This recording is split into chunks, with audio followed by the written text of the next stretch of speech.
Happy New Year, everybody. Yo, yo, yo, yo. I know it's the end of January, but, you know, NAMM time is when I usually would have said Happy New Year to everyone, because that's when I would go see everybody, but since there wasn't really a NAMM, Happy New Year. How's everybody doing? NAMM, what's that? Exactly. It's funny, is there was no real NAMM, and I did more NAMM stuff this year than I've done in the last few years. I know. What is NAMM? Did anybody do virtual NAMM at all? Maybe? Yes? No? Dr. John Wells, how you doing, buddy? Nathaniel, what's happening, everybody? It has been a while. You know, the last one of these we did was early November, I believe, right? Mm-hmm. So it has actually been quite some time because we had all those live streams, and I'm dog sitting, and Jimmy is trying to. You gonna get in the live stream, buddy? You want to participate? Yeah. So we did that. The last one of these in early November because we had all the live streams with Roswell and all the piano bar series and all of that. So it has been a minute since we've done this for sure. Wow, look at that. Sheffield. Chris. All right. Okay, I can't see my monitor. Okay, there we go. Chili in the house. What's up, Marcos? How you doing? Chris in Sheffield. Oh my Lord, man, you up late. Or wait, what time is it? Yeah. It's what, 3 in the morning? 2 in the morning? Yeah, it should be something like that. That's not bad. Yeah, 9 hours. I mean, that's when I start my day most of the I think when I can't sleep now at night, I'm just going to get on and start doing just random live streams and see whoever's up on the other side of the world. We'll have a chat. Yeah, 2 a.m. That's pretty good with my numbers there. What it is, Charlie. Oh, that man, is so it is good to see everybody and back doing this. This is it's been too long. It's been too long. We've been talking. We've so much stuff's been going on here. I know, you know, we've had the pandemic and all this election crap and all this stuff, but we've actually been really busy here. So it's been hard to kind of sneak some of these back in. And then Ernesto got to go home for a little bit, which was cool. So it's been busy. But now we're going to be back on, we're going to try to do like a monthly thing like this. We're going to bring in some other guests. The topic that I want to have for this year is releasing music and creatively recording and releasing music. Because last year was what it was, man. It was interesting to say the least. And so this year, you know, we're going to start to come out of this thing everywhere. I know some places are, but, you know, we still have to make music. We still have to release it. Because if you're sitting and recording it at home and you don't release it, you know, what's the point in that? So I really want to have that kind of be the overall topic for all of these. And I'm gearing a couple of the guests that I'm trying to get on towards some of that as well. You know, and we're going to be releasing, man, did I leave the autofocus on? No, okay. Oh, I see what happened.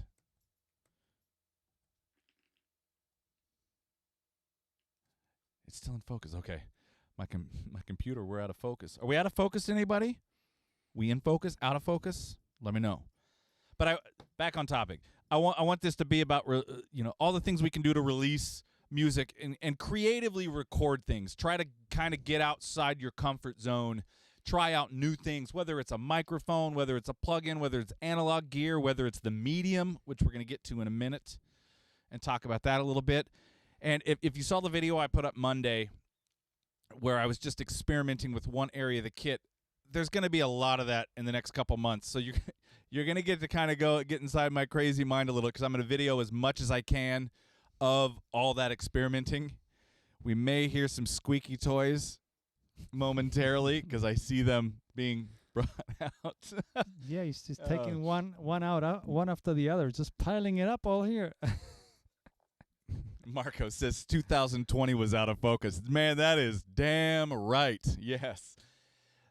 Where was I at? I got distracted by seeing Jimmy pulling squeaky toys out. Yeah, just making, recording music creatively. Oh, yeah. So with that video I put out Monday, that whole thing of experimenting, I'm trying to just jolt myself into something new.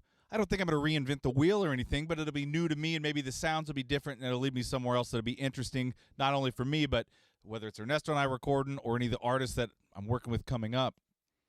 And we're going to be doing that everywhere. Mixing. I've already been doing that with mixing, actually, and I need to shoot some video of that because I haven't yet. But we're going to go over guitar. I've got some bass ideas, the piano, which you guys may have missed it, but last Thursday for NAMM we did episode 4 for Roswell. Gabby Gordon joins us, and we recorded piano and vocals. And as always, she slayed it, and the piano sounded really good. So that's the topic. That's where I want to sit for all of these. So, okay, let me see what's going on.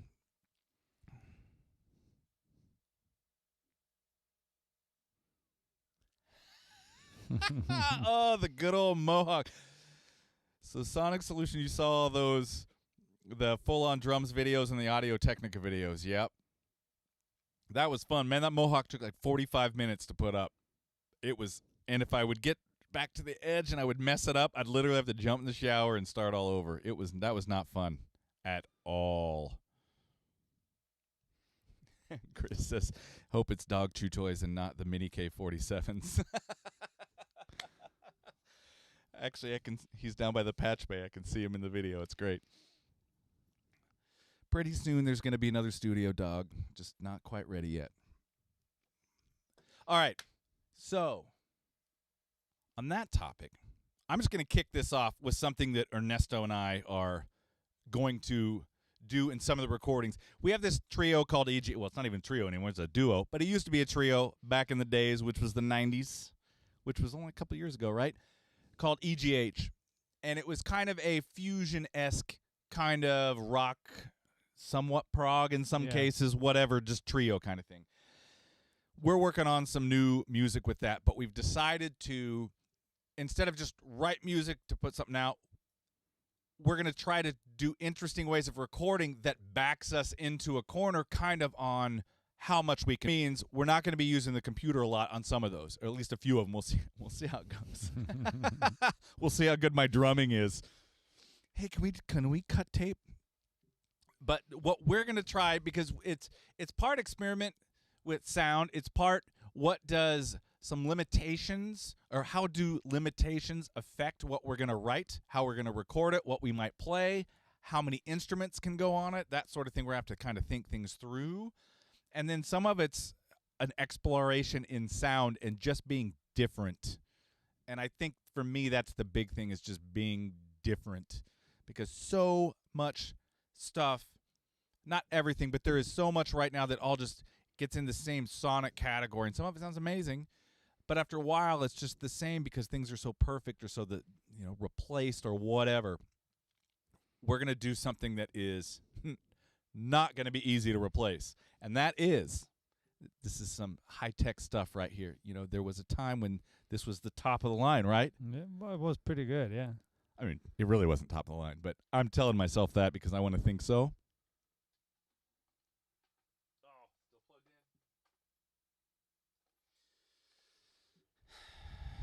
The Fostech X28. 4-track. Ernesto found this when he was back home. I got a message one day with a photo. Hey, I still have this. And I was like, oh, I got all excited. Bring it. And we actually listened the other night. We did a little bit of test recording with some drums on it just to see, and it sounds so freaking cool. And we also had some old rehearsal tapes. Probably would have been late 90s, early 2000s. When did you get this? Was it late 90s, early 2000s? Late 90s. Right in there. And we got to, it was kind of fun hearing some of those tapes back from rehearsals.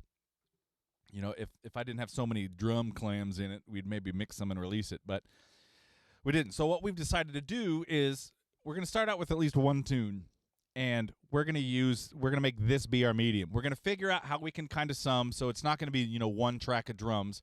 We may do a little bit of a hybrid thing, I think, and we haven't sussed this out, but we may end up just using the computer simply as a transfer tool.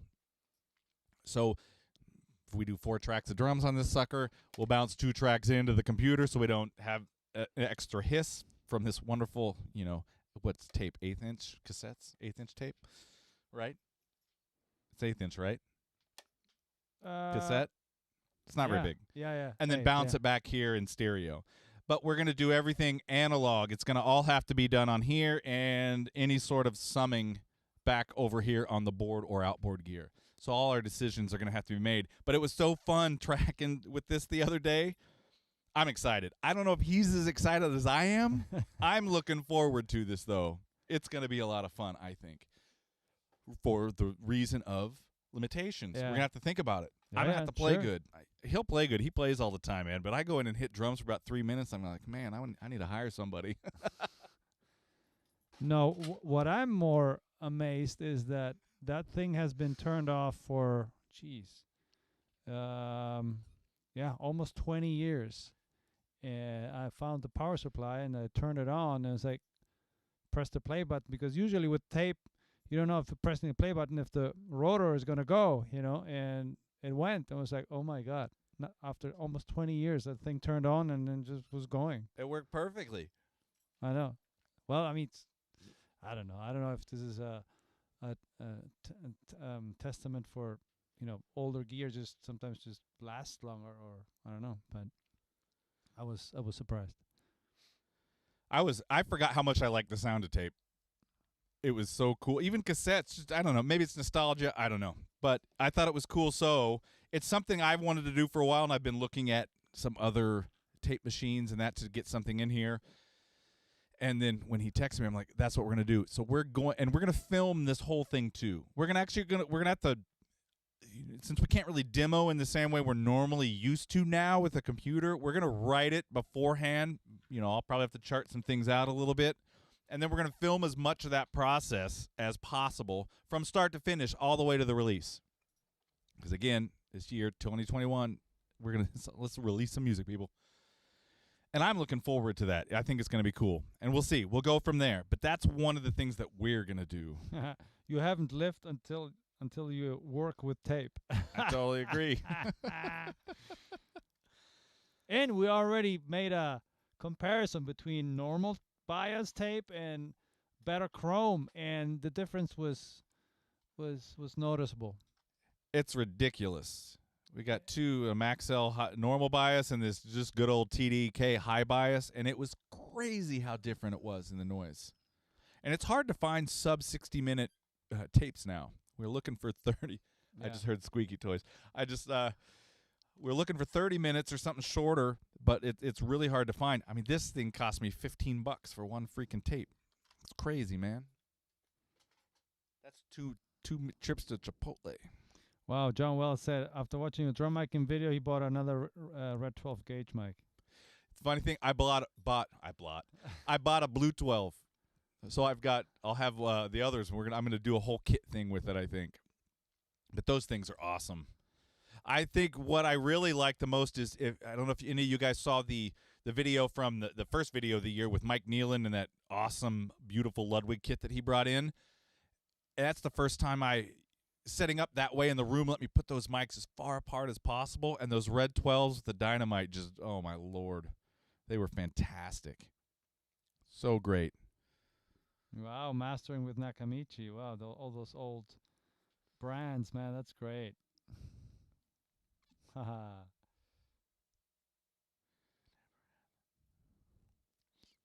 Okay, you know, hey, there's Sonic Solution. I actually love that comment for a couple reasons.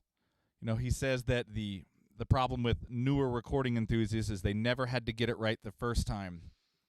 And not that that's the only way to work, because I'm sure you've spliced tape before. I never have, but I remember the first time I saw someone do it to one of my takes, I was freaking out. But then it came out. I was like, oh, wow, I sound better.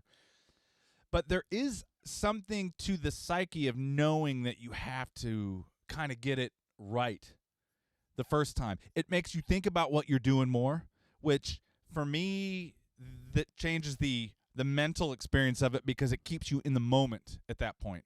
When I'm on the computer, sometimes I space out because I know at any point I can, fix, change, redo, whatever, But the thing that I miss, I think, the most about tape isn't necessarily the sound, although it sounds bitchin', but it was the fact that all the workflow was a little bit slower. So you had to think. Mm-hmm. There was nothing to look at. You wanted to listen, you hit rewind. Or if you're lucky, you had a zero stop, or, if you're working on a nice machine, you had some program points that you could go back to. But it gave you a moment just to kind of refocus yourself, and then you had to listen because there was nothing to look at. So you just kind of played differently and obviously recorded differently. But that's the part of it I miss, is really having to think it through, knowing that I can't just go edit something if I screw up. I got to do better. And for me, that keeps me way more in the moment as I'm playing. I don't know if that's the same for other people or not, but that's something that I'm looking forward to this experience. It's like, holy crap, because we're not going to cut tape, man. Nah. That would be awesome. No. How do you put that together? Oh, my cassette. I cut it and I cut the chorus in. I Lars Ulrich'd my cassette. That was mean. Well, that was mean. It was a similar feeling when we recorded that first EGH album on tape at the studio at Musicians Institute. We had to buy the reels of tape. I still remember it was $800 of tape. I think we bought like 10 reels, I think. Either 10 or 8. It was either $80 or $100 per reel. And there were only 15 minutes. So yeah, because we were running everything 15 ips, right? Yeah. And that meant we only had pretty much 2 takes. A couple of those. There was one song that was about 12 minutes. I think we did one take. Yeah. And it was really good till this middle of the solo section. I started speeding up real bad, and I started doing this, double bass fill to come out, and I was way on top of the click, and so you hear it, it's like here, and you hear it slow down to the right thing. It's great. So, but yeah, it was the same mindset. It's like, okay, we better play it right. Yeah, that was on the SSL. Yep. Which SSL was that? The 400? 4000. For 4000G? Yeah. Mm-hmm. And then we mixed that on a Neve VR in Studio C. Yeah. All off tape. Hey. Hey, you, don't be messing stuff up. He's like, am I in trouble? It's like, you have clothes. You're gonna. Yeah, if you guys see like lights go over here, Jimmy's knocking stuff over. Sonic, same room. Yeah, Sonic, yes, we did all the Audio Technica videos here. It's not the same wall, though.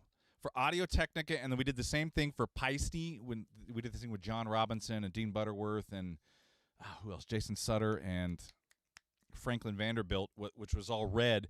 We actually got paper that was rolls about 40 feet long and 12 feet high, and we actually made these custom hangers so we could hang it from above the diffuser so we could turn the room whatever color we wanted the room to be. And it looked cool, but it was a nightmare recording against basically a giant sheet of paper. It made it tough. Hey, stop it. Take that thing from him. It's the toy. He's got the toy wrapped up in there. The 500 series dial-a-phone. That right there. That's the complaint line. If you guys have any complaints, just call that number. And you can see it hooked up. So good luck. But this is going to be part of the experiment because this is going to be one of my new microphones. Man, I remember the days. If you dialed with this thing and it was a bunch of zeros and nines in it, you messed the number up, and you got to start all over and wait for the thing. Yeah. But that's going to be a microphone. That's going to be in one of the vids, actually. Anthony Salazar, a good friend of mine from Iron Point, he's going to come over and we're going to put the lab coats on and get really crazy with some drum miking effects and just weird stuff, just trying to create cool sounds. That's coming up pretty soon. And we will be videoing all that as well. See if I miss anything.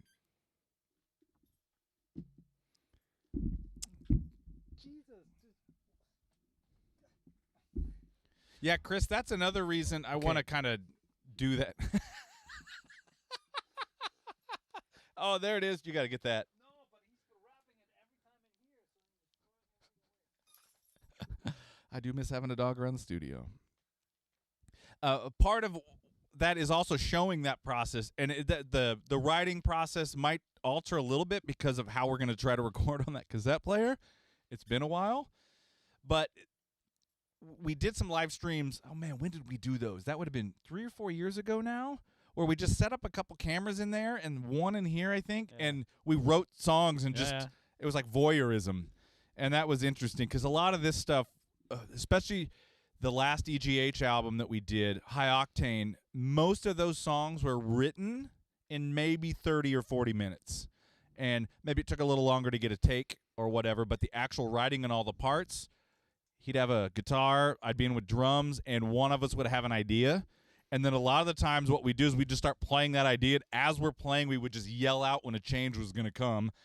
And one of us would change, and the other would try to follow that change. And that works. Oh, hey, let's stop before that, or make little tweaks like that. But so much of it was just more instinct than trying to overthink it. But it also worked for that music. That was more straight ahead stuff. It wasn't a Yes album or something like that.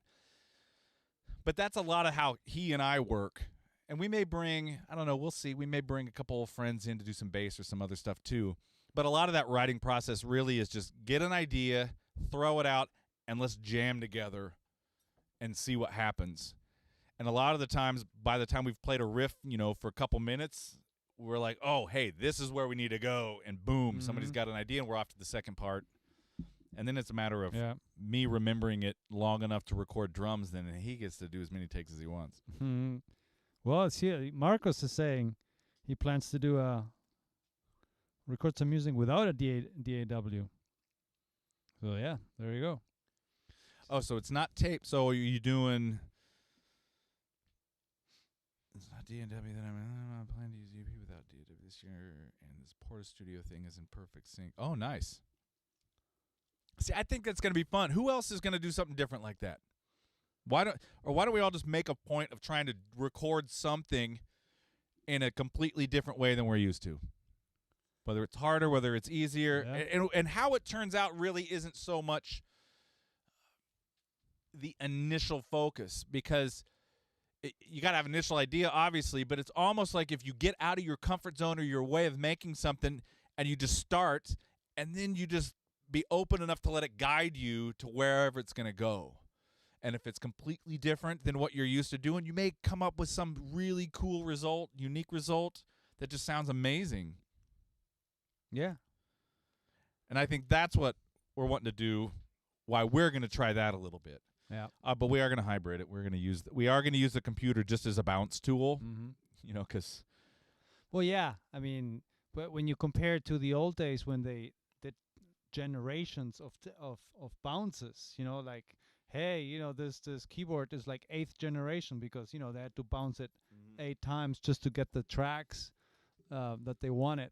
And, well, I mean, I guess not going to have that problem. No. But because also I wanted 4 tracks of drums. Yeah. That's really, I didn't want to just do mono. But although one of our other ideas might include that. But that's why they used EQ so much in the old days, because they had to compensate for a high-end loss in bounces. That's interesting you bring that up. I'm going to relate that to a mix I did yesterday from Gabby's performances last week that'll be coming out soon with video. I was using the Pro R3, and even, I love quad reverbs and MIDI verbs, you guys. I think those things are so underrated because there's some great sounds in there. But one thing I noticed is I was getting my spatial sound with the Pro R3, which is a little piano and a little bit on the vocal. I noticed how much high end was inherent in some of the sounds. And then when I looked at the EQs that were part of the stock EQ settings, they're boosting all those frequencies. Yeah. And then I remembered when it was made. Mm-hmm. I go, oh man, back then, Yep. you needed all that. Now it's like you hear that in the sibilants and S's, and all of a sudden your Yeah. reverb's louder. Even if it's really low, it ends up the sibilance is louder than the vocal. So I had to go in and do a bunch of custom EQ settings and get it all warmer or darker, however you want to look at it. And then it worked with all how we recorded digitally. Mhm. But yeah, back then you were pushing high end like crazy. I mean, listen to the Black Album. How much high end is pushed in that? Oh, it's insane. It's insane. I remember watching that video when it came out. I had 7 minutes to get from the end of school to home to watch the premiere, and it was in the breakfast nook, and we had this 13-inch, what they call them, color technique or color techniques. I can't remember. It was color. It's a tiny little thing, and that's with a mono speaker, and that's how I saw Inner Sandman for the first time. It was great. Yeah, the MIDI verb.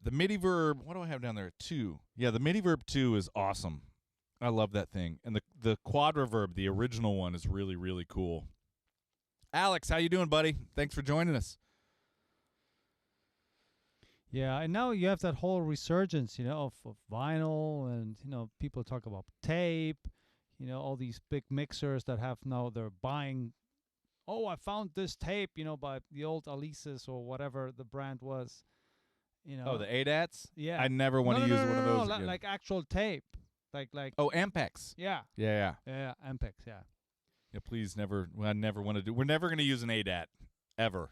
And yeah, it's a resurgence. It's just people sick of this whole simulation stuff, and then let's get the real old stuff, and then see if it's worth it. For me, it's not. This isn't about being anti-digital either at all. That's not. It's just something else. It's just exactly. And for me, I do like things being more analog because I like my hands being on it. I like the experience of everything. And I don't have that same experience for me sitting in front of a computer. I never have it. I can't play games. I mean, obviously I can sit in here for hours and do this with a computer going, but being able to get my hands on it and kind of manipulate it or play it again or whatever, that's just, I have fun doing it. And this whole thing should be fun. If making music isn't fun, go do something else. There's way easier ways to make money and other hobbies that won't cost you as much money.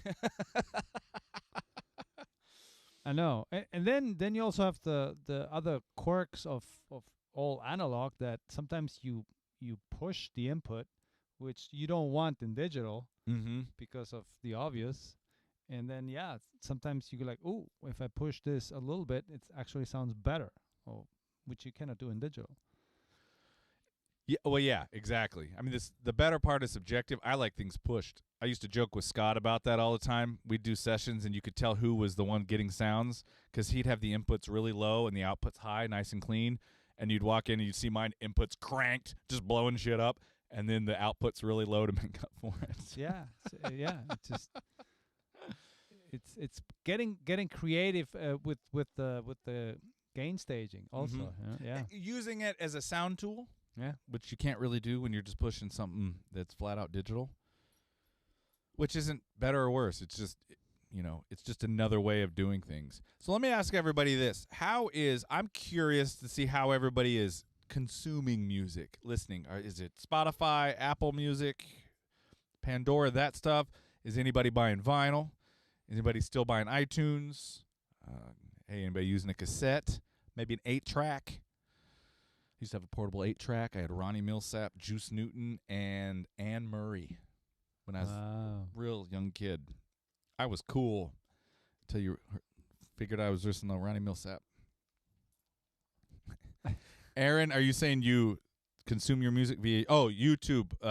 You have YouTube Music? Is that what it is?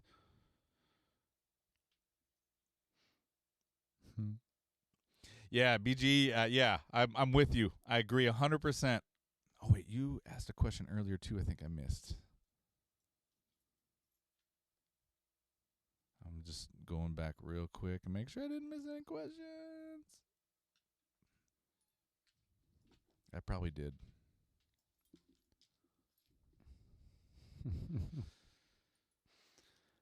Well, yeah, I mean, it's, like they say here, I like BGE says, give me a physical console any day. The computer is okay for tape machine replacement. And that's how Pro Tools started, if you think about it. Mm-hmm.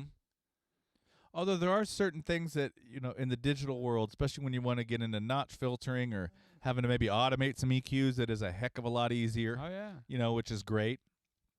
Oh, yeah. Not always necessary, but when it is, it's a fantastic tool to have. I should say some people Brent, I agree with you, honestly. I think a lot more people like it than even realize it.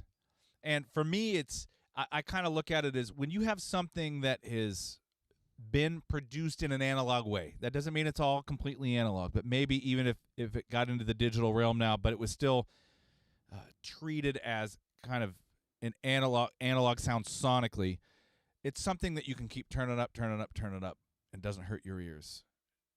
A lot of the digital stuff, when you push it, sounds great at lower volumes or mid volumes, but if you crank it, not even, a minute later, you've got that ear fatigue and you don't even realize it. Where a lot of the older, not older, I mean, early 2000s, even before the whole loudness war thing really kind of kicked off and did it, you could crank I mean, I could have these walls shaking in here and my ears wouldn't be bleeding from all the mid-range and the high-end that's in stuff. And I realized you could ruin that on analog too. Again, this is not an analog versus digital debate whatsoever. I think that's one of the, that's a pointless thing as a debate. It's all just tools. We have our preferences. I have my preference. You see behind me. I'm seeing some of your preferences here. Sounds like we're all a little bit on the same page, which is awesome. An old first-generation iPod Shuffle, massive 1 gigabyte storage. Hey, you massive. got $1,000 in your, 1,000 songs in your pocket. That's what it was, right? Yeah. Oh, that's great. I have one of those in a box somewhere too. That's a good way to put it, Sonic Solution. I wouldn't say digital is sterile. It's just too clean. I like chaos for me. I mean, maybe that says something about my personality. But, that's why I like guitar amps. That's why I like the board or I like some outboard gear because it's just chaos. And it just, to me, it just kind of, the way all that works, it just sounds cool to me, especially if you have a bunch of channels out on a board. Even with this, it's a really new board and it's great, but not every channel is exactly the same, which drives some people crazy. I like it.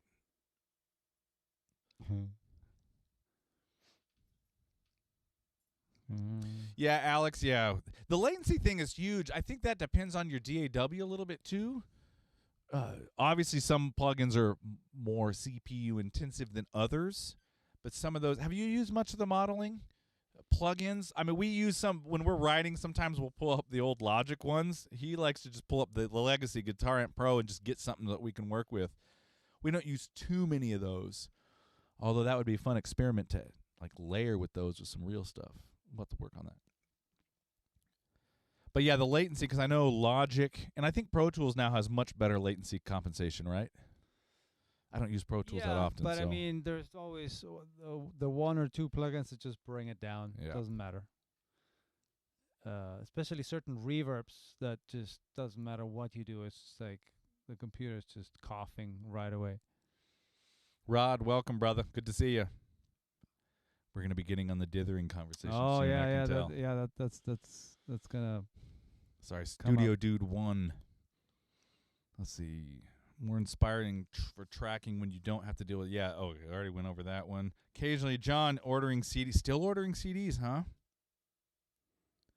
Bandcamp. That is cool. So you're really supporting, especially the independent artists.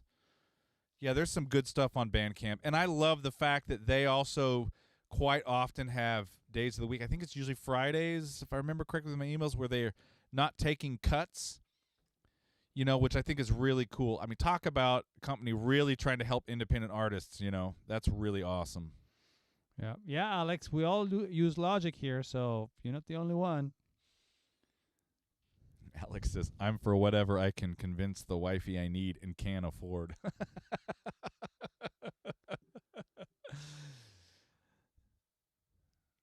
This is great. You said Omni Channel all the time. Oh, the Shep's Omni Channel. I haven't used that one. Is it cool, Alex? Gotta see the digital has come. Yeah, okay, Rod, you missed, I think, what I said earlier. This is not a digital versus analog debate. One is better than the other at all. We were just talking about how one of the projects that Ernesto and I are going to take on using this old 4-track back here just to do things a different way. Yeah, well, this is not I have no interest in getting in that debate whatsoever.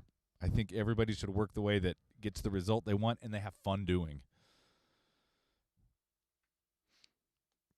Oh, wow, Desert Island plugin, cool.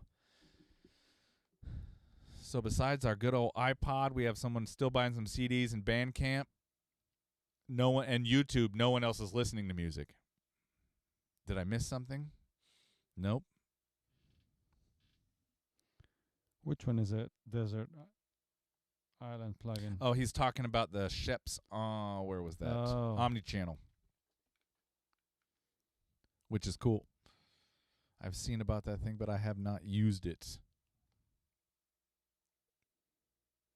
Yeah, I mean, it's all about the tools. You know, like today we were watching the Universal Audio coming with all these new pedals with all the different reverbs and vintage delays in it. You know, they're just condensing everything in a pedal, which is kind of smart because sometimes you want to move knobs and not click with the mouse. Mm-hmm. And that's the part that is still cool about analog. It's like, yeah, you got some knobs to turn, you know? And that's why I bought that Torpedo. What is it? The 2 notes. Yeah, the captor, because I can put the presets that I want on the actual unit and then just go on the unit without having to go on the iPad and then, you know, change everything. So once I like what the options that I have, then I turn off the iPad and then just use it on the unit and turn the knobs there. Right, for a more immediate kind of tactile thing, yeah. Because, man, it's like you start messing.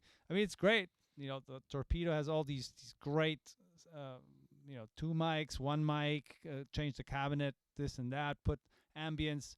It's sometimes way too many options, you know. You're overwhelmed with, oh, God, it's like 20 settings here. It's like, why don't you just give me 4, you know? So, but hey, that's what it is. Just options. And I think that's a good point, too, because we do have so many options now, and especially with all the plugin companies throwing just plugin after plugin after plugin after plugin at you, all of a sudden it's like I open my plugins and it's like, yeah, it takes a half an hour for it to open, you know? I use like 4 of them over, maybe 5 of them. Yeah. You know, I mean, I'm using a lot of outboard, too, but I think sometimes the limitations, and that's the whole point. This wraps right around to how we started this whole live stream of why Ernesto and I's next song we're going to be working on is going to be done on this.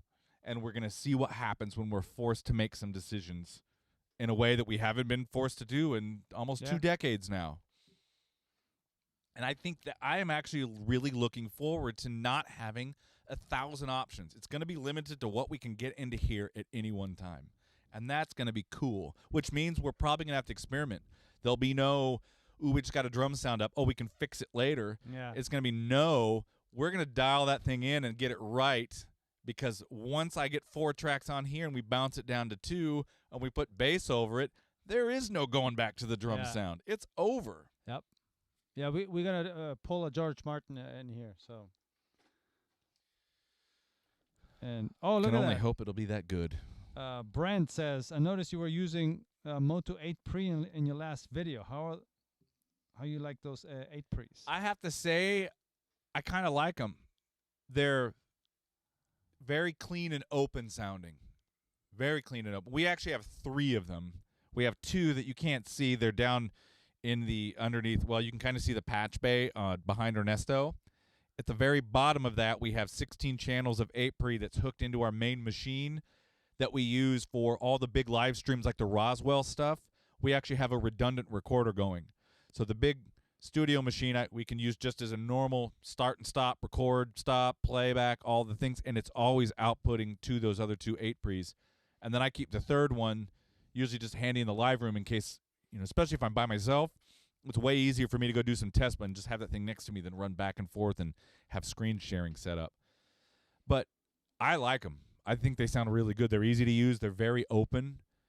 And that video, the one that went up on Monday, there's no EQ or compression on any of that kit other than what I did to that extra mic, the test mics.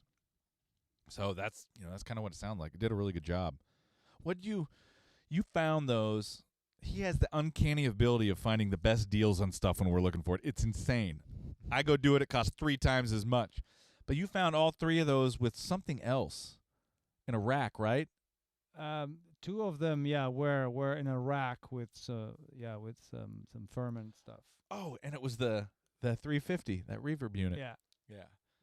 So they're cool. Really dig them. And they've been, we have a lot of Motu here. We still running. We're PCI. We've got the 24IO and the 828s, and that stuff has just been, it's been bulletproof for us. So I kudos to the Motu people. The drivers have been great. They sound good. But, there's the big elephant in the room, upgrade. And when you start pondering that, you're like, oh my God, where are we going to go? What interfaces? And it all comes down to what connections you have going and make it the least complex to make a switch. Yeah.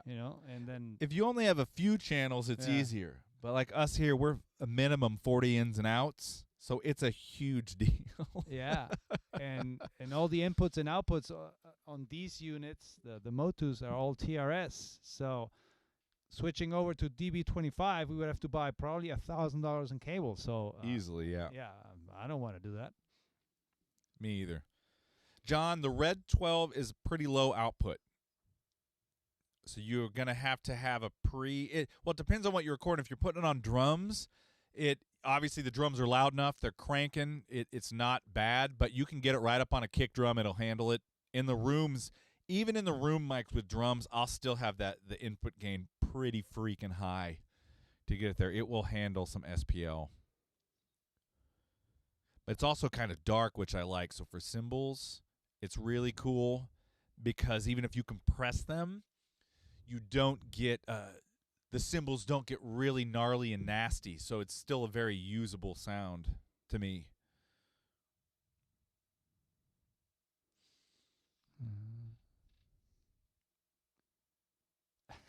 In 10 years from now, the kids will be sick of controlling their sessions with mental sensors and will argue about going back to the good old mouse click.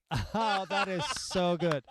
It's so true. That's great. Oh, yeah. And oh, man. Yeah, everything is probably going to be a hologram or VR, and then you probably have your VR glasses on, and then everything is just fake, meaning, it's some holographic VR thing.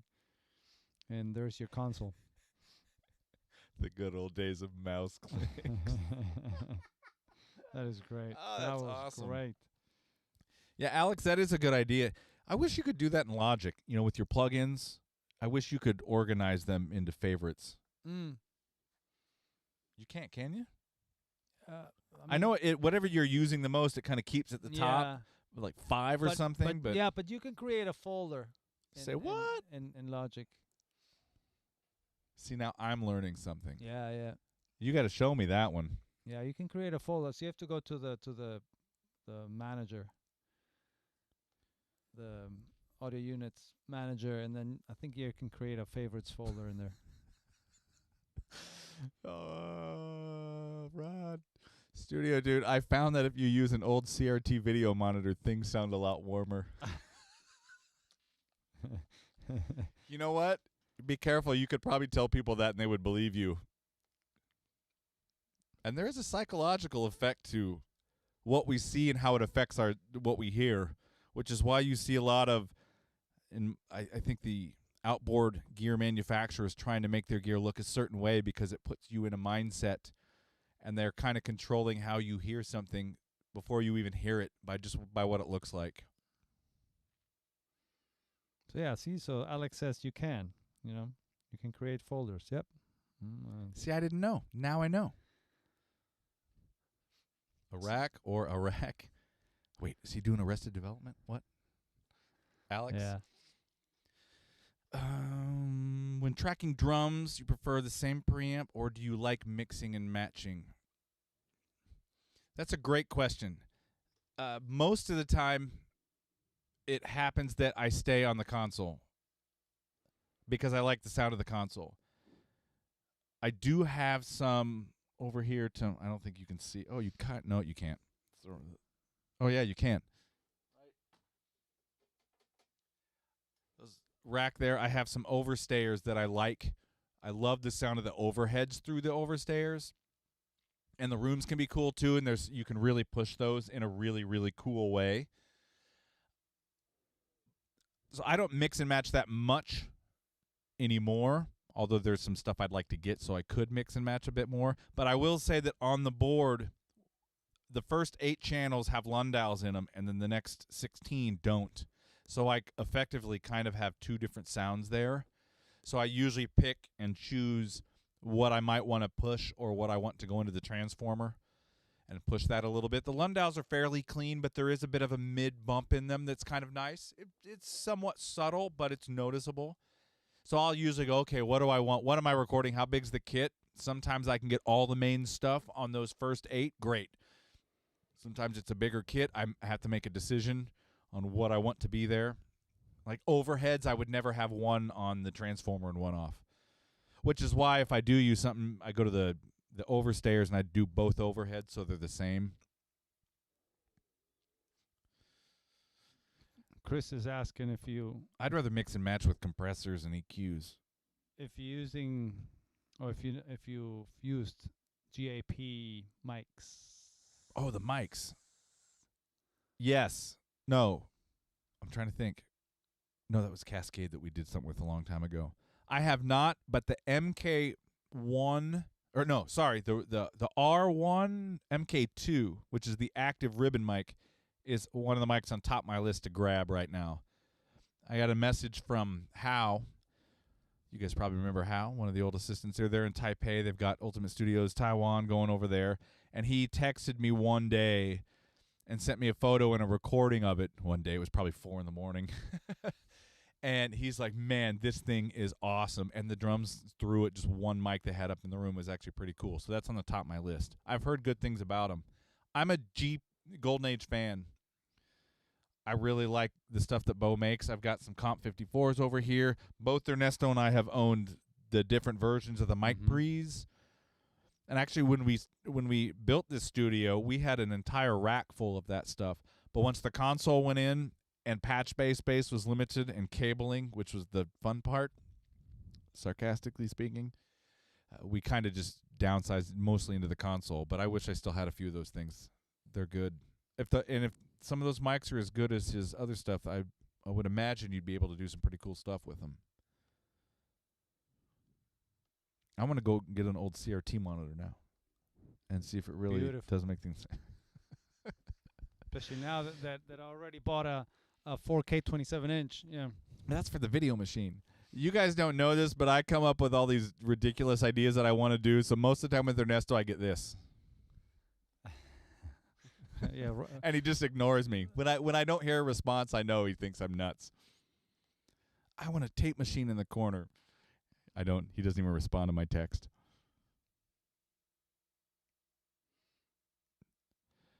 But Chris, you know what? That mic is on the top of my list. I'm going to see about getting something in there because that's part of. There's a ribbon experiment that Ernesto and I want to do that involves a lot of ribbon mics on different sound sources, and not necessarily the big ones that everyone knows about. You know, the Coles and the RCAs and everything. There's a whole bunch of them that are in those. I'm going to use the word budget, just for lack of a better term right now. But some of them are really cool. You know, I like, if you've seen some of the videos, I love my Audio-Technica 4080s are great.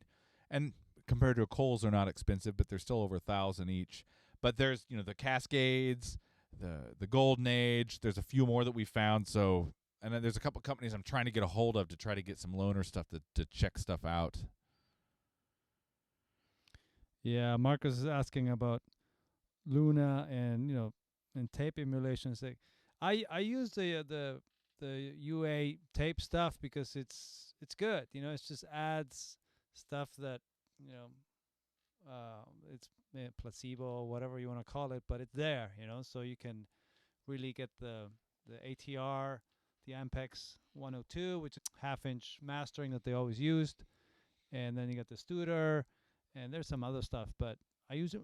Sometimes I use those if it warrants it, and not all the time. But yeah, it's good stuff, But I don't know if I want to just go to another DAW just because of it for Luna. I give them a lot of credit for doing something different than everybody else. I remember seeing that the first time at NAMM. I'm not that whole digital version of all the saturation isn't my thing because I don't like it all being the same. Again, I like chaos, so everything's a little bit different. But I was really impressed that they are trying to do something different with that instead of just everybody else seems to be copying each other to a certain degree on a lot of stuff.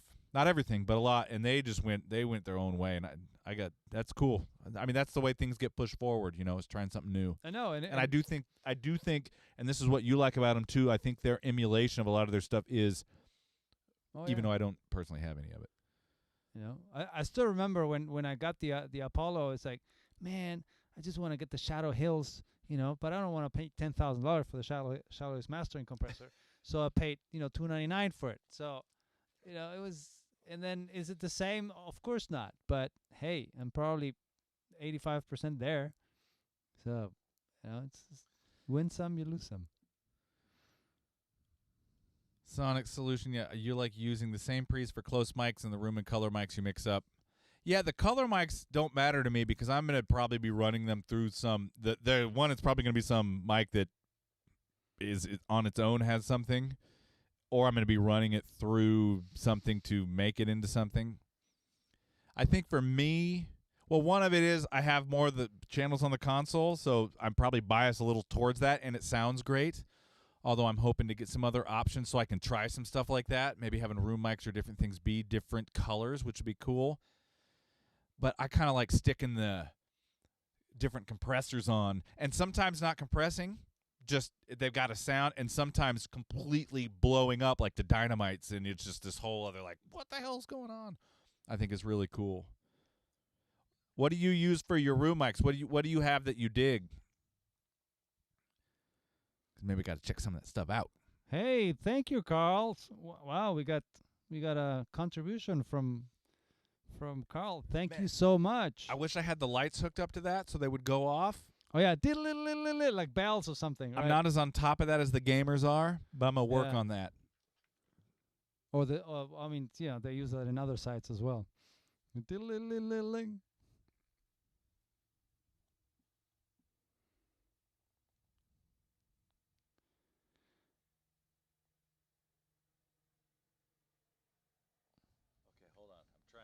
Carl, I'm trying to understand the question.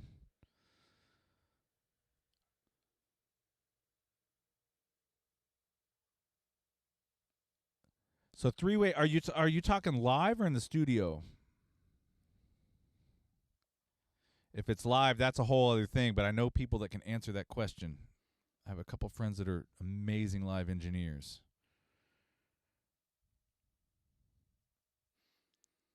Yeah, the phase adjustment, we did that in Atlantic City a couple years ago. We flew out to help Ivan Kane get one of his clubs back up that was at one of the casinos, and we got to go through that whole PA in there with Dave Lopez, who used to be the front of house guy for Edgar Winter, and for us was Speak No Evil back in the day, and we literally went through that whole thing with the bottom and the top. We were adjusting all the phase, getting the crossover points. He's great at it, if that's what it is. Oh, yeah, he says for live, yeah. I know who I can. Wait, is Ty the Sound Guy with us today? I haven't seen him. Nope, me either. I'm copying your question, Carl.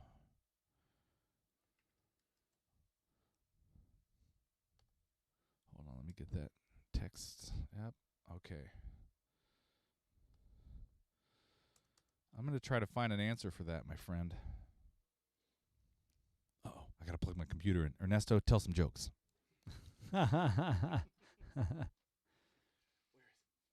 No, didn't they have a question about dithering, right? And that was Rod, yeah. And I'll just,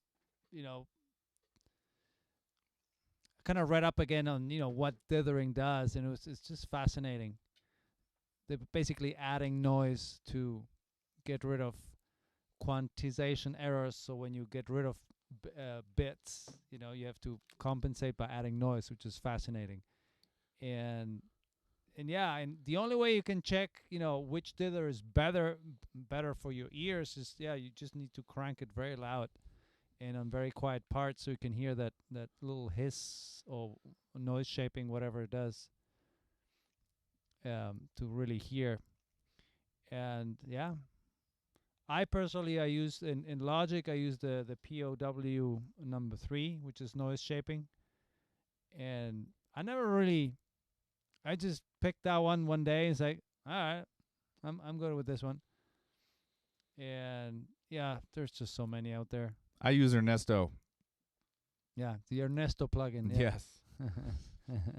I don't do that much dithering because I'm always sending out whatever the. Yeah. I mean, if it's 44/24 already, there's really no. That's what I'm sending to him to master. If it's something above that, I'm sending him 88/24, and he takes care of that into things. Yeah. Hey, one last thing before we go on this. Carl, do me a favor. Go to the Facebook group. The links are down in the description. Description. I'm from Kansas. English not my first language. Go to the Facebook group. Join. I'll let you in, and then I know who I can get some answers to that question for. Join us over there. And you can clarify that question a little bit more for me. We'll get an answer. I don't like not knowing something. It drives me crazy. Yeah. And when I don't know, my motto is always have friends that are smarter than you. So when you don't know something, you know who to call. Yeah, so it's just fascinating, the whole digital thing and the bits and all that. It's just fascinating that somebody came up with all that and then found a solution. Sometimes we just forget about that. Somebody thought of the problem and say, hey, we can do this by adding noise. And then, we get the truncation fixed. Pretty crazy. Sonic Solution, what Audio Technica are you talking about? I don't know the 2050. Ernest noise. Sure you're not talking about a 4050, maybe? Maybe not, because it's 3 patterns also. And the Audio Technica stuff's fantastic.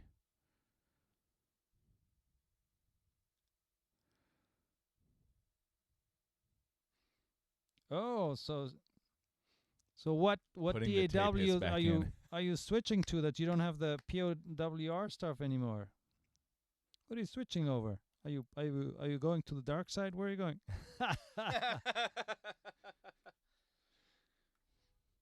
Boundary mics are awesome. A matter of fact, you probably won't be able to see this on the camera, but I just ordered all these ends for 9-volt batteries because I have one of the old, the realistic boundary mic. They're noisy as hell with those, the AA batteries in there. So I'm going to do it with a 9-volt and see if I can lower the noise floor and just crush the crap out of it. The crowns are still a little too expensive for me. But yeah, any of that boundary stuff, that stuff for room mics, it doesn't matter what it is. You can do some really cool stuff. Oh, you're going to Studio One? Oh, really? You're going to the cluttered interface of Studio One? Oh, you just got Ernesto's ire. Oh. It's like... Okay, I got to look the 2050 up. I don't know that mic. Cubase is already cluttered, and then Studio One has their own way of being cluttered. I know because I have a friend of mine who uses Studio One, and I can't find anything in Studio One. It's amazing once you get used to a DAW and where things are, and then what are all these symbols? It's like, where is this? Where is that? I love how I get desperate. Wow, the 2050. How did I never know about that microphone? So it looks like it's, kind of a 2020 with polar patterns. It's like the 2020 is the 4040 to the 4050. The 2020 is to the 2050. Not really. But it sounded really good in my head. Interesting. Yeah, I don't know. I read that Studio One, I think dithers on playback or something. It's just, and I don't know if you... So that's what he was talking about in the Facebook group today, because that part of it, that part of the question I didn't quite understand in the beginning, because I was only used to doing it with the L2 or something when you'd have that on for playback. So it's actually, wow, that makes more sense now. So yeah, I mean, I don't know. Oh wow, you were on Cakewalk Sonar for 30 years. Why? So what? And I apologize if I missed the reasoning for this, but why? Why are you moving from Cakewalk Sonar Land? Was there a specific reason?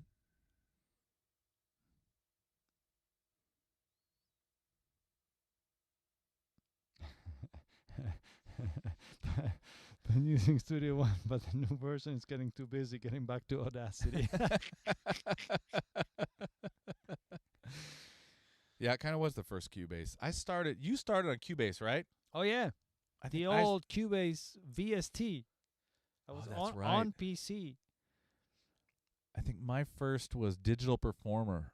and then I switched over to the Mac, and I bought Cubase SX. That's when I started getting into the whole flat gray, dark gray thing, and it worked like crap. Cubase was never good on Mac. And well, then Logic came along, and the rest is history. So Yeah, I started on Logic 4.7. Songchu says his handheld tape recorder was better.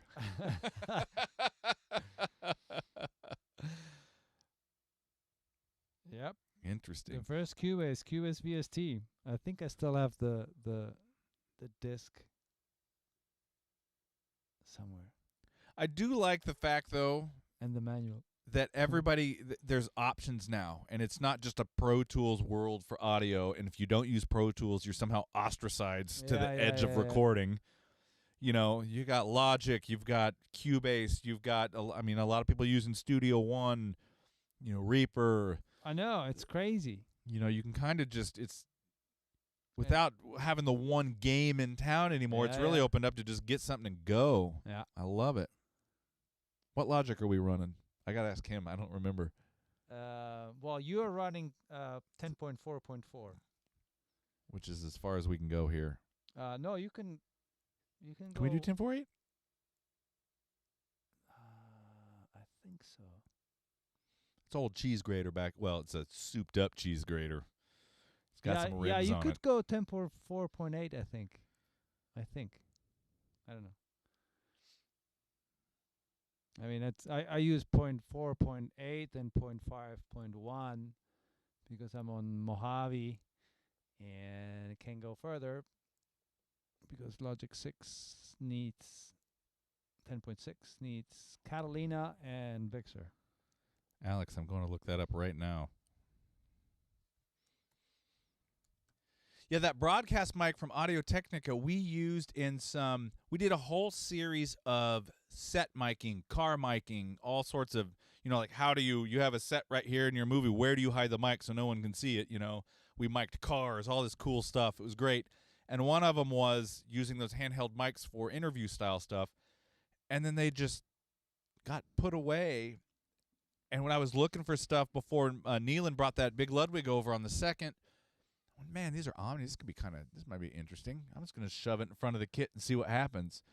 And just went, oh my Lord, this is awesome. Takes compression well. It's Omni, so it's a little on the dark side. You can get it close to the kit, create some room. I thought it was really neat.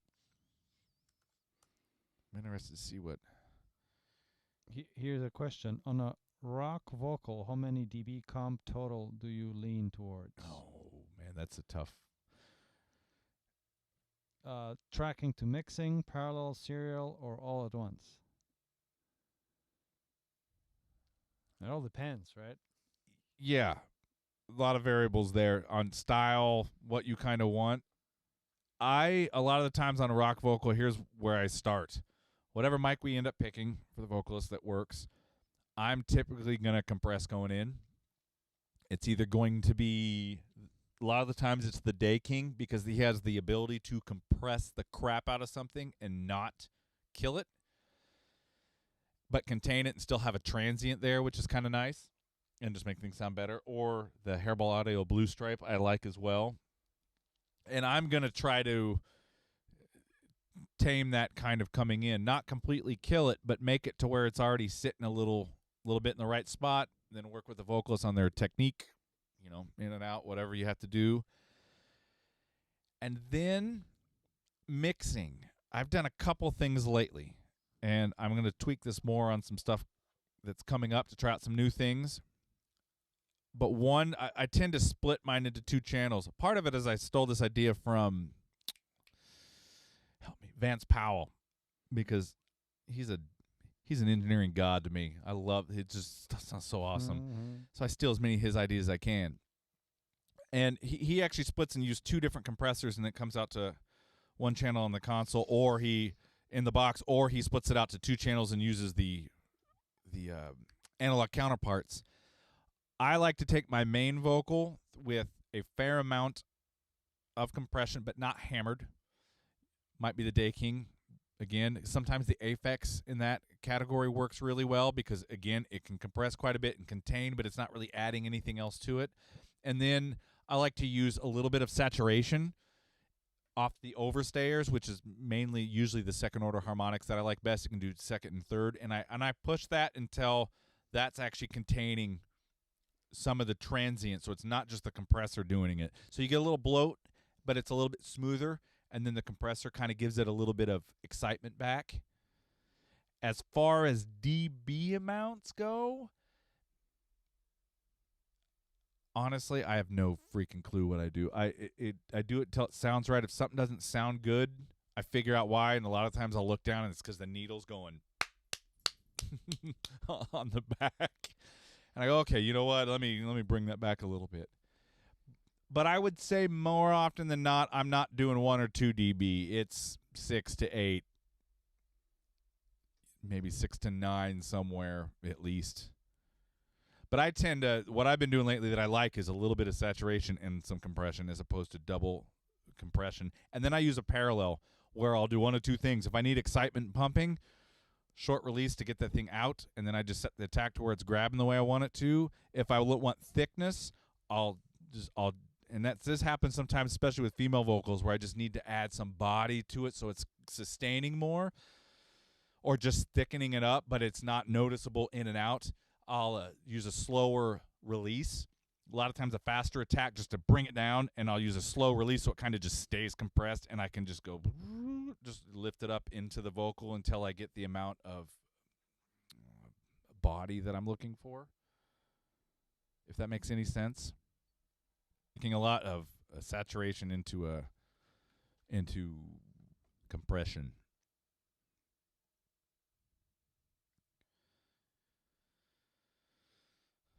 Sam Knack, how you doing, buddy?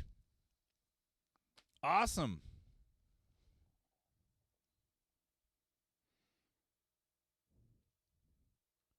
Line broke back in. Sam, what are you using these days, DAW-wise? Unless I missed that. I'm going through the comments now, so I apologize if I missed something.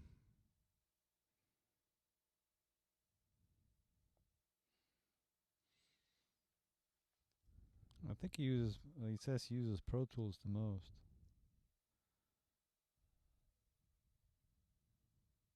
Okay, hold on. Shure SM63. Okay, I'm going to look that up too. Excellent. I love it. You guys are giving me some new mics to go check out.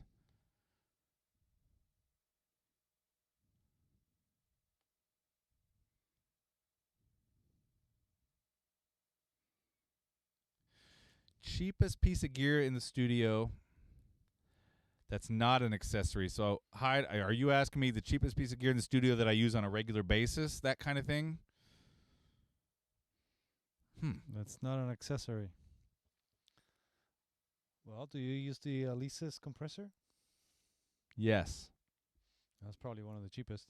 Oh, that's something I've been doing a lot lately that I really like, is the 3630 on toms. And mine's slightly modded, so it's a little bit cleaner. The noise floor is not so bad on there. But, man, that thing on toms, because I've moved my tone luxes to my kick and snare duty. They used to be on parallel all the time, but I just fell in love with them on kick and snare recently. And I have some 160Xs that I really like, too. And if I have a bigger kit, I'll use a 160Xs and the 3630s for toms. But sometimes lately, even on a 4-piece kit, I've been using the modded 3630 instead of the 160s, and I love it. I just picked up, you can't, let me see, you won't be able to see it. The cable's not long enough, but I just picked up a Golden Age Comp 3A Junior that I am in love with on bass and room mics. It's fantastic. I actually liked it better than the big unit, which is why I bought the Junior. You know, it wasn't necessarily because it was cheaper. It was I actually liked what I heard better. It gave me a sound I was looking for. Let's put it that way. Yeah, in the end, it comes down to that. It's like grab a tool. Regal Beagle coffee machine. Yeah, but he said not an accessory. I guess a coffee machine's not. It's a necessity, not an accessory. Yep.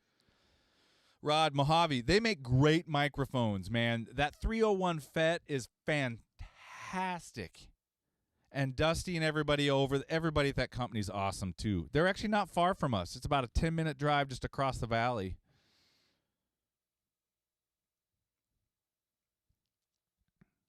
Yeah, 3630. You know what, man? I had someone one time on a video kind of make fun of me for using a 30. Oh, well, you'll admit you use a 3630. Of course I will. Got the sound I wanted. I mean, right now I even have one of Ernesto's down here because we were seeing how different the modded one was from the original, and I've used both of those sometimes. They're cool. They're asking what the mod is. Man, I should probably clarify it's not a huge mod. I recapped some of it. It's got newer chips in it. I'll have to look. I can't remember what I put in. I didn't do the whole clipping they say it'll even lower the noise floor, and I have had people tell me it actually works if you clip the gate. I didn't do that because, quite frankly, the noise floor was not that bad on mine, and after I recapped it and I put the newer chips in it, I was actually amazed I didn't really notice a huge difference in sound. Mid-range shifted a tiny bit compared to the old one, but not enough to know in context. You know, if you're sitting here with your eyes closed listening, or what Ernesto calls listening to the grass grow, you'll notice it, but not enough in context to make a big difference. But just the recap and the chips, a huge difference in the noise floor. It was cleaner. Yeah. See, and somebody mentions the Air T Pro VLA. I mean, you know, it's... Oh, yeah, I've got one of those down here, too. Although this one's a Revive mod, which is great. But that is both Ernesto and I have used a lot of ART stuff over the years. I have nothing bad to say about them. There's some really cool things they do. I'm trying to think what else is cheap. Well, we already talked about the MIDI verb and the quad reverb. They're sitting back in here. Well, some of the pedals over there. Oh, yeah, pedals. OD gloves, 67 American pesos. Not that expensive. Really kick ass. Oh.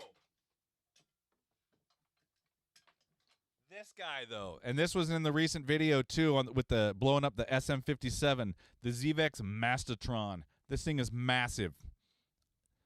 I wanted to get the Woolly Mammoth, but I ended up going for this thing after I heard it on some stuff. The low end is gigantic. This thing is so awesome. And it was only like $160. Something like that. 150, 100, I don't remember. Yeah. It wasn't horrible. But anything less than 100? Well, the 3630 was like $40. There you go. And the Behringer, right? The yellow one. Oh yeah. This Ultra Chorus is pretty cool. I think this was $20 or was it 29, something like that? Yeah, I know. And it's actually really pretty bitchin'. I mean, I don't know if I'd go gigging with this thing. You stomp this a couple times and it's going to be in pieces, but for me in here, I'm just hitting it with the hand. It's right next to me. I actually kind of dig this. But yeah, I mean, those are a couple of examples, yeah, of really, really, really I'm trying to think what else. Really affordable gear that gets used. I mean, it's amazing. If it does what you want, that's what matters, not what brand it is. Yeah, Alex, that Hyperfuzz is actually on my list. I think that sounds pretty cool. Hey, Sonic Solution, what ART stuff do you have? I used to have the Studio MPs. I actually still wish I had them. I should get some more. They were great bass DIs and awesome. I loved them on overheads. And you've got the dual. Yeah, the dual 2. TRS. Yeah. TRS2 or something like that. TP2. TP2. Yeah, it's the one rack TRS. unit, and it's really cool. Yeah, it's got TRS on it. Yeah. But yeah, there's so many options on that thing. Yeah, it's great, and I used it a lot. Now I'm just lazy and I go directly into the Apollo. How do you? Oh, sorry, I didn't mean to interrupt you. No, it's because sometimes you go back to simplifying. Before it's I'm going to ART and doing this, doing that, and use the tube in there. It's like, and now like really working more on getting the mic position better, and and then go directly into the Apollo, and then you're like, oh, that's a better sound. So it never ends, man. It never ends. So sometimes you simplify and it sounds better. Can't move my mic out of the way. There's a question. You see the question from BGE about dealing with impedance when using the pedals? How do you deal with the level impedance balance mismatch when using a pedal? This thing's hooked up. This thing's hooked up, so I can't pull it out, but it's the radial EXTC, or I like to call it ecstasy. Oh yeah, radial. They make the boring stuff, right? But really, really good stuff. I don't know. That ecstasy's not boring to me. That kind of makes me exciting. I can use my guitar pedals. But that ecstasy is fantastic.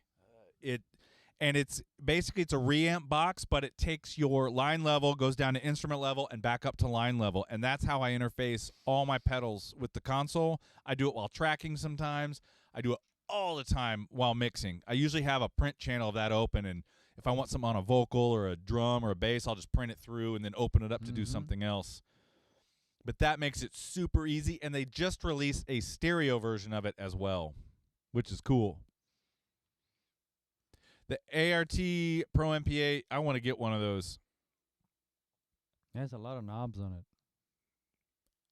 And it's got lights. Yeah. Yeah, the single tube stuff. They make good stuff, man. It just works. I know. We want to try that. Their version of what was it? The Transy. Oh yeah, that new compressor and the Transy and the Trans Y and the Trans X. Yeah. I can't remember which one's which. But what were they trying to emulate? I totally forgot. I don't know what it's just a different stock. I think it was a. Is that one a VCA? No, that's a FET. But it was. I don't remember. But stereo. But stereo, yeah. Stereo, yeah. Yeah, Alex, the radial stuff is a must, man. I have the DI2. It's great. It's built like a tank. I mean, you really get your money's worth, and it will last you, and it just sounds good all the time. Sonic Solution, that's interesting. I don't know if you guys remember a few years back. It was either Sound on Sound or Gear Sluts or Sound on Sound on Gear Sluts. They did a big tube mic shootout where they had all of them. They had the ART, they had the UA, the 737, and a bunch more. And it was a blind test, and the ART ended up getting picked more than even the 610. I mean, I don't know what you take out of that. It's Gear Sluts after all, but I think the point would be, it would do just fine. Oh. Is that a Southwestern Bell? You know what? I just ordered this thing off eBay. What is this? And it has not been modded yet to answer that question. This is a Bell Systems. What is it? I can't even read it. But I wanted an old one. They still make these things, man, and they're expensive. I wanted an old one because I didn't want any sort of new electronics in it. And I'm going to order a new one, too, and see if they're any different. But that's going to happen soon. Going to have some serious video coming out of that as well. Sound on Sound. Yeah, I think I saw it on Gear Sluts. That's why I was thinking it was Gear Sluts. Here's another classic question. What's your favorite mic? Well, lately it has been, because sometimes it changes, right? Depending on what you're using over the weeks, it's like sometimes you discover, ooh, this mic is great for this, and then this. And lately the winner has been the Claris, right? Oh, man, yeah. I've always loved that microphone, but lately I've been using it on more and more and more things. What we did with Gabby and Roswell last week for the episode 4 of the virtual showrooms, on the piano, we found a new position on the piano, actually, that we did a test before the broadcast and found a spot, and then with Gabby singing, it was just, oh my Lord, insane. But yeah, it depends. It really does depend. That's the hard thing with mics is it's hard to pick one that does everything. unless that's all you can afford, and then you have to find something that works for everything and learn to love what it does, which could also be kind of cool. I found myself using the Red 12s quite a bit. The Mini K87s have gotten a lot of work on overheads lately, even over the 47s, which I used to use most of the time. Yeah, and sometimes even your favorite mic takes a sidestep because you found, another mic that does that better what the other one was doing. Right. Or just different, and you need a change of exactly. That, which goes back to the top of the broadcast of get out of your comfort zone. That's what we want to do on all these, and a lot of the filming we're going to do is try stuff that is not the normal, what you've normally been doing. And that's a good point, actually. Sometimes you got your favorite mic, and just force yourself to use something different. I think I read that with Joe Barresi one time. He said if he would, especially with his guitar pedals and all that, he said once he used them on a handful of times, he put those away, and they didn't come out for a long time again, so it would never be the same thing over and over. I just kind of love that. That was cool. Greg, love it. My favorite mic, the one that works. Yep. Yeah, I think the best mics on the planet are the ones you own. Yeah, and then sometimes even when a singer comes in and then you grab a mic that you always use and it doesn't sound as good on that singer anymore, and then you go like, oh, what should I do now? And then you discover another good mic. So yeah, it never stops. Yeah, I was gonna try that Clark Technic too, but I didn't like anything I've ever heard of it on any comparison, whatever. I've just never liked what it did. And I don't even care if it sounds like the real thing or not. I mean, personally, this whole, we copied this and made it, this isn't a U87, this is a Neve 1073, whatever. I don't really care if they sound like the real thing or not, as long as it gets a sound that you like or it's cool sounding. And for me, the Clark Technique did not fall into any of those categories. We got Yeti in the house. What's up? The one-liners are coming. 57, I've brought back out a lot more recently, too, in different areas. It's kind of hard to... And I've been borrowing his Unidyne for guitars. He's got a great Unidyne 3, which is one of my favorite mics of all time. It's amazing. And the prices have been ridiculous to get one in decent shape lately. I don't know what's going on.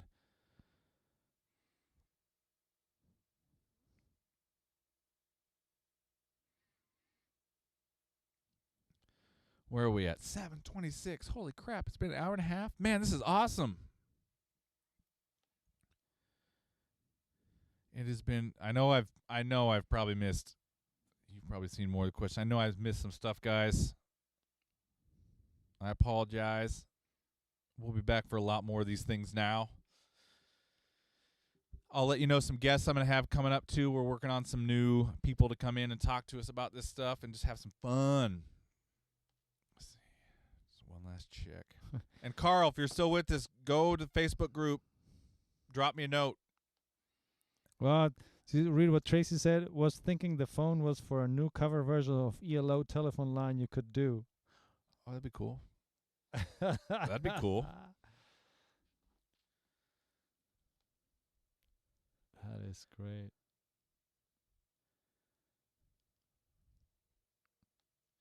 All right, everybody. This has been awesome. I'm starving. Oh, yeah, it's Chipotle time. It's that time. It is that time. So, recap. We're going to talk this year's, let's release music. Let's get out of our comfort zones and try to record things in a different way, whether it's different mics, outboard gear, plugins. I don't care. Just do something that is not your normal. And let's go on a journey of discovery. Sounds like a bad, show on the CW or something. But anyway, let's do that. Because we're going to do it. We're going to film as much as we can, the good and the bad of it. But I think it's going to be cool. It's going to be fun to try to do.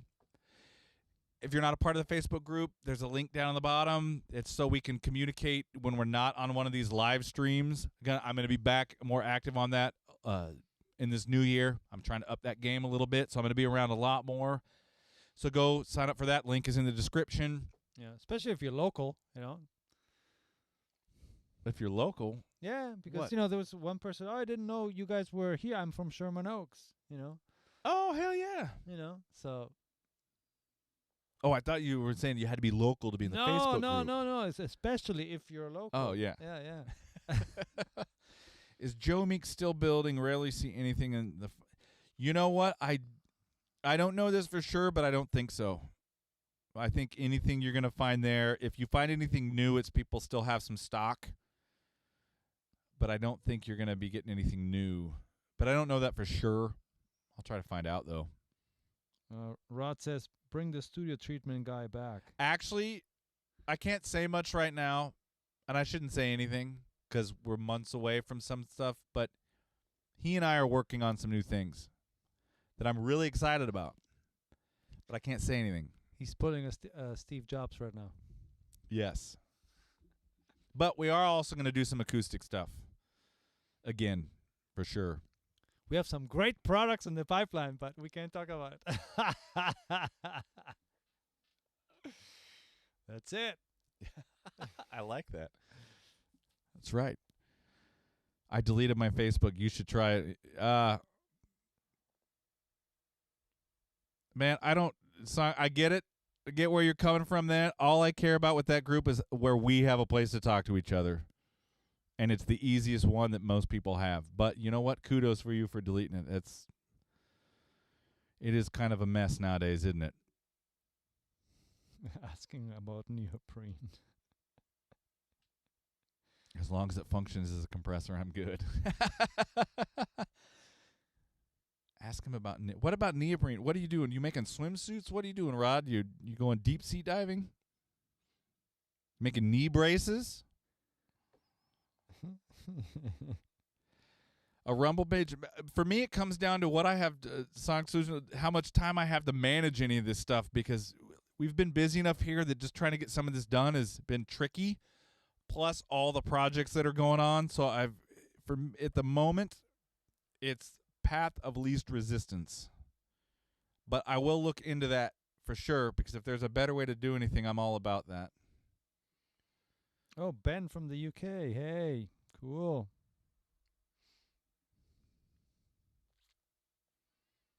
So cool. People from the UK that, they stay up. Greg also checked out of FB, yeah. I imagine there's going to be more of that coming up.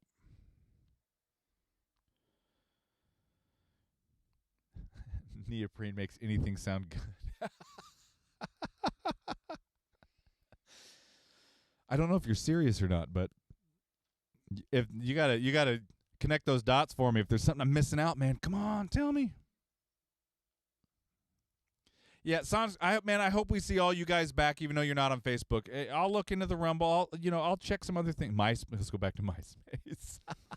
I've even considered trying to get something set up on the Ultimate Studios Inc. website that we could do. So I'm looking into that too. I just haven't had the time, and I don't want to do something that's going to be a buggy mess either. So, but I will, hey, man, if there's a better way that all of us can be involved, because this has been fantastic with everybody today, that for now, it's the Facebook group and YouTube. I'm going to try to schedule some of the a little bit further in advance when we'll be doing these live streams, you guys, so everybody has a little bit of time. I'll try to get on top of that. But yeah, just get those Max cells back out and paint yourself into a corner. Yeah, Michael, man, you hit the nail on the head there. Things that were a fraction of the cost when they came out originally are now ridiculous. I know. It's makes no sense. Nostalgia, man. Face space. Face space. We'll figure something out. Now that I know, I'll look into it. I'll get on there. I'll check out Rumble and a few things. We'll see what we can make happen in the coming months. Be cool to have everybody around. Oh, I see what you're going for. Okay, I got you. Yeah. It's actually pretty effective. Dampening in walls can be too, as a dampener between things. You know what? I'll talk to Matt. We'll see what we can do about getting him back on here, talking about some stuff for sure. I'll work on it. And I still can't tell you what he and I are working on. But I think every one of these, until I can tell you, I'm going to tell you I can't tell you. Yeah, but you have to sell it better. We have some great products in the pipeline. Oh, but I need to hold on. Yeah. I need to walk around like this and pace.